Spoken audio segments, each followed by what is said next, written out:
Well, hello, and thank you for the opportunity for us to tell the story of Green Mountain Software. For those of us who've never heard of Green Mountain Software, we are currently a talented team of 7+ people, and we reside at the Innovation Center of Vermont. We've been developing mobile apps since 1993, which I was counting up this morning, we're 24 years.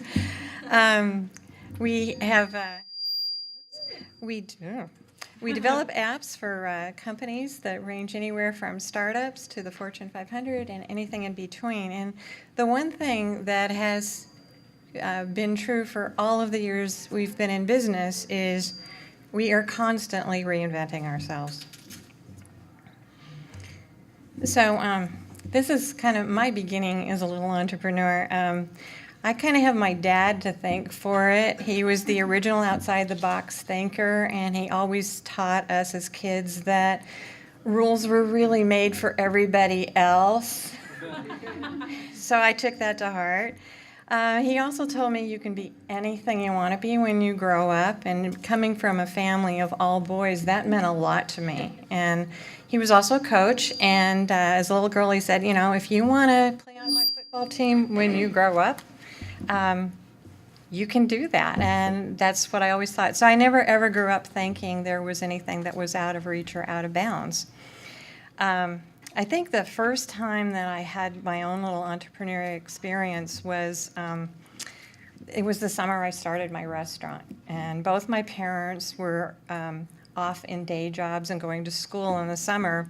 And that left my 4 brothers, my 3 brothers and I, to fend for ourselves. And my job was I had to make lunch. And I was 9, and I was really not happy about that at all. So what I decided to do instead was I started a restaurant. And I made menus, and I took orders. I made my brothers their lunch, and they even gave me tips. So I thought that was pretty cool, and I think that was the first time I really started to realize I didn't think like other kids I knew. So I'm going to fast forward a number of years beyond that to early in my career getting to work for Motorola, and I'd started out as actually at Boise Cascade in kind of a real smokestack industry. And for anybody of you who are fans of Mad Men and how women were treated in Mad Men, that was my beginnings of my career. And I remember being told that I had to really be cautious that I didn't end up in the basement Xeroxing. So it was not a really happy time for women. There were only 3 professional women in the entire town that I was living in at that time. So it was rather a lonely time for women in business. So when I had the opportunity to, I decided I really wanted to be part of the future. I really wanted to get into high tech. And with a degree in communications, that really meant going to work in the communications area of a high-tech company. I got the wonderful opportunity to work for a division of Motorola. And it was kind of, at that time, the cash cow of Motorola. So they let us do incredible things, including build their own world headquarters in Canton, Massachusetts, where no employee was further than 20 feet from natural light. But anyway, it was really exciting time for me because I was hired to start a speakers and writers bureau. What I didn't know was they'd already started it, and the people they had selected to be in it were the 65 brightest, most exciting people in the company to work with. So I thought everybody was like that because that was the only people I had met.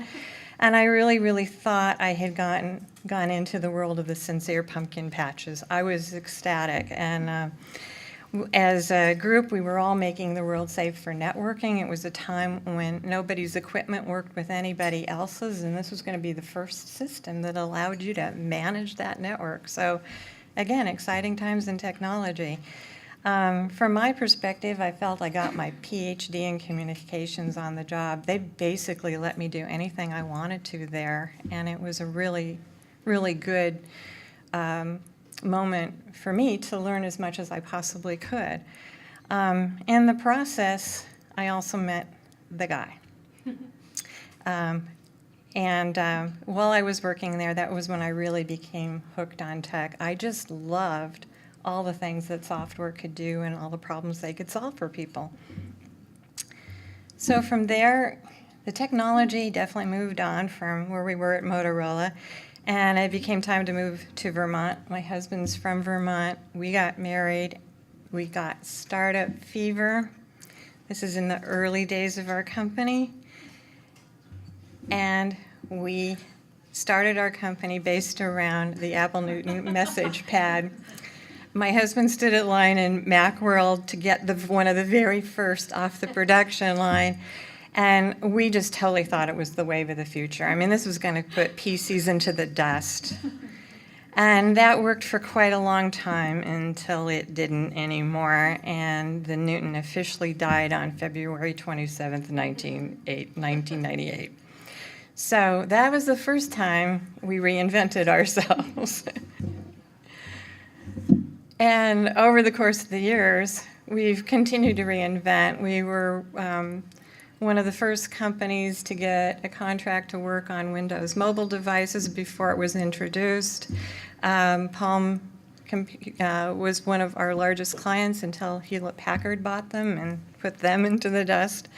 And then, of course, when the iPhone and Android came along, we embraced that, and we do an awful lot in that area these days. And then, of course, new technologies are coming along like big data.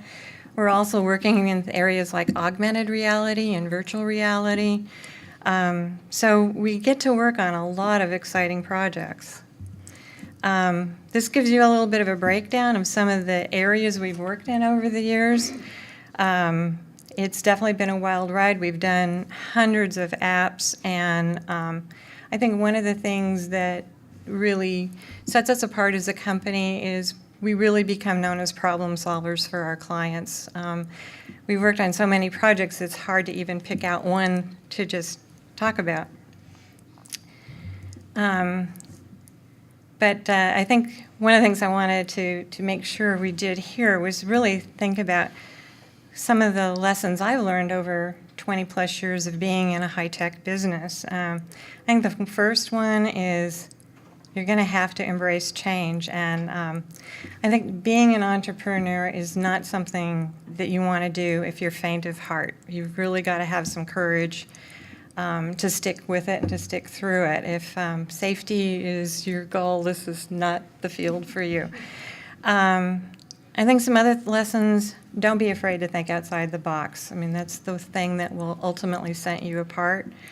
Don't be afraid to change and adapt. We know some people who really want to comfortably sit in one technology until there's no one who wants it anymore. I think educating yourself continually is a really important aspect for success. Also, follow your passions. Love what you do. I mean, if you're going into work and you're working with people that aren't fun, then you really need to change your game plan and make sure you are moving in the direction of doing the things you love to do. It's the only way as an entrepreneur that you can get yourself out of bed every morning, go in and do the work that you need to do. I think building a business that you want to work in every day is absolutely critical.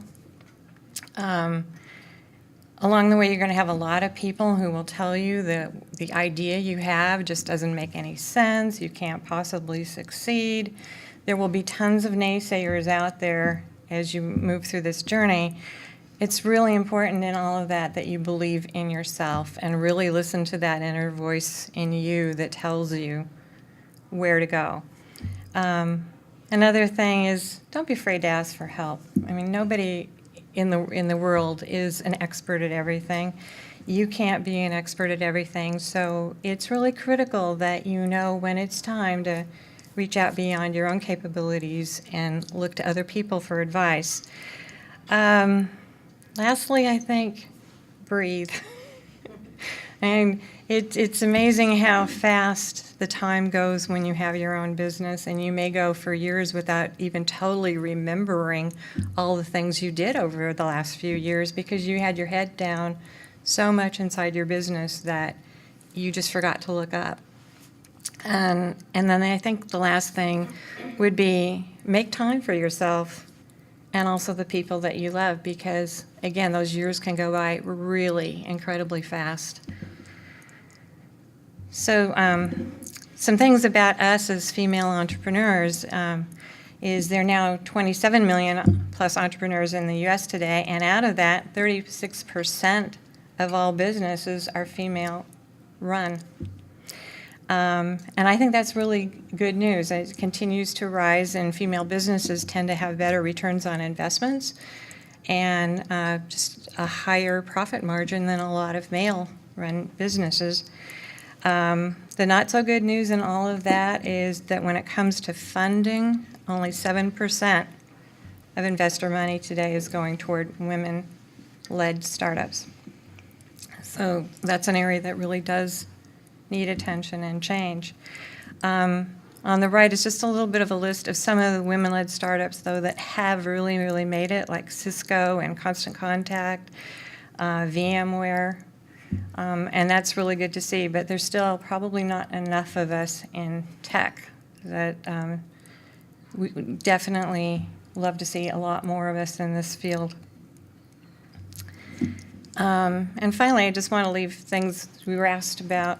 What do we think we need as businesses to be more successful? And I think access to capital is really important. And it's not just female-owned tech companies in the state that need that. Typically, this has been a state that does not invest in tech. I think we also need more women with STEM backgrounds. We need supportive networking on all fronts. And lastly, I think we need ongoing access to educational opportunities and business resources. Last year, I was lucky enough to be one of the first class in the SBA Streetwise MBA program. Yeah. Yes. And that was just amazing to be in, and the beauty of it was I got accepted into the program. I was one of the few people in tech, even in the program, and outside of my time, which was a lot, it was a free program. So more programs like that, more access to resources would be incredible. So that's what I'd like to leave you with.